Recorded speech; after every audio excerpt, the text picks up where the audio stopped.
خدا کا واسطہ ہے، انسانیت کا خیال کرو، ان لوگوں کی فکر کرو۔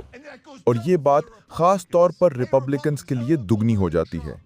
اور بھائی ریپبلکنز، تم سارے ٹرمپ کو فالو کرتے ہو، اور وہ کیا کر رہا ہے؟ نتن یاہو اسے گھسیٹ رہا ہے کتے کی طرح۔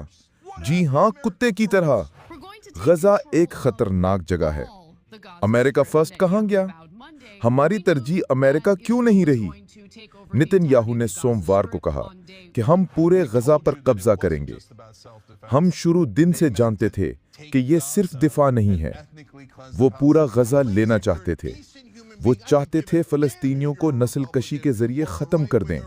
خدا را، اگر آپ ایک ڈیسنٹ انسان ہیں تو پرواہ نہیں کہ آپ ریپبلکن ہیں، لیفٹ ونگ کے ہیں، ڈیموکریٹ ہیں یا درمیان میں، آئیے مل کر ان درندوں کو روکتے ہیں جو ہمارے پیسوں سے ان لوگوں کو مار رہے ہیں۔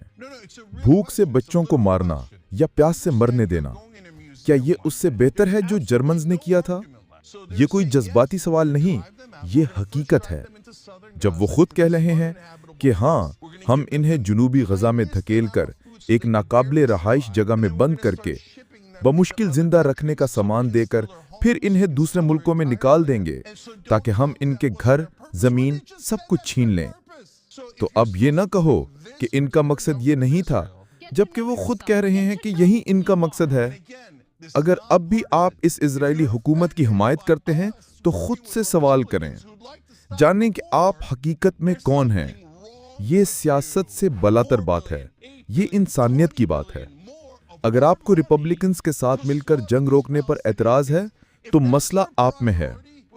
اگر آپ چاہتے ہیں کہ امریکہ کا نمبر 1 مشن یہی ہو کہ اسرائیل کو اربوں ڈالر دیں تاکہ وہ مزید فلسطینی بچوں کو قتل کرے، تو آپ واقعی ایک گھنونے انسان ہیں، اور آپ ہرگز امریکہ فرسٹ نہیں۔ ہندی اردو سنیے، اپنی زبان میں پڑھیے، آواز دل کی، الفاظ آپ کی زبان کے۔